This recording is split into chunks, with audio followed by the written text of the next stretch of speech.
नमस्कार, मैं हूं शालिनी और आप देख रहे हैं चैनल के पब्लिशर एडिटर श्री कृष्णा राज अरुण की धारदार संपादन में संचालित कंट्री एंड पॉलिटिक्स। आइए बढ़ते हैं आज की बड़ी खबर की ओर। राजनाथ बोले, सुदर्शन चक्र से मजबूत होगी देश की सुरक्षा।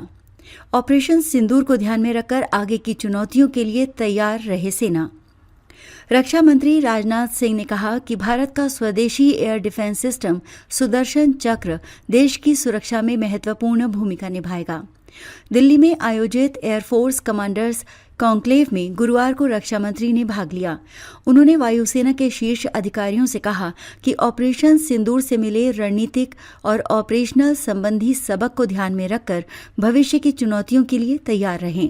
रक्षा मंत्री ने वायुसेना को तकनीकी रूप से उन्नत, रणनीतिक रूप से आत्मविश्वासी और हर परिस्थिति में प्रभावी प्रतिक्रिया देने वाली फोर्स बताया।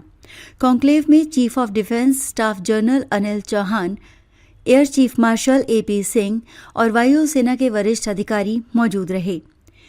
जब पाकिस्तान ने भारतीय ठिकानों को निशाना बनाने की असफल कोशिश की, तब आम लोग शांत रहे और सामान्य गतिविधियां जारी रहीं। ये भारतीय जनता के अपनी सेनाओं पर भरोसे को दिखाता है।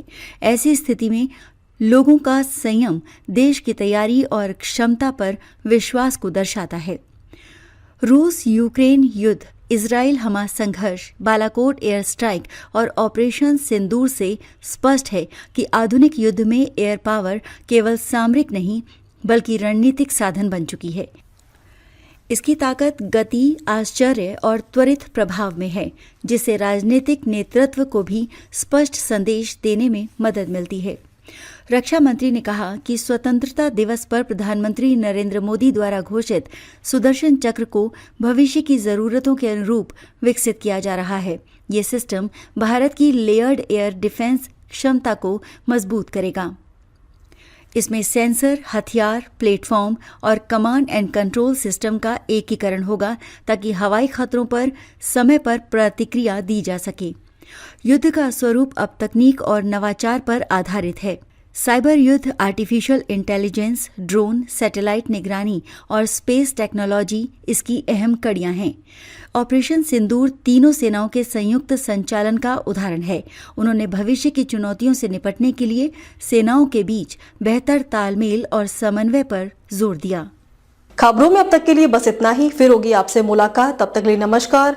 देखते रहिए कंट्री एंड पॉलिटिक्स। ऐसे ही लेटेस्ट अपडेट पाने के लिए हमारे चैनल को लाइक करें। अगर आप हमें फेसबुक, ट्विटर, इंस्टा के माध्यम से देख रहे हैं तो हमारे चैनल को फॉलो, कमेंट करना न भूलें। धन्यवाद।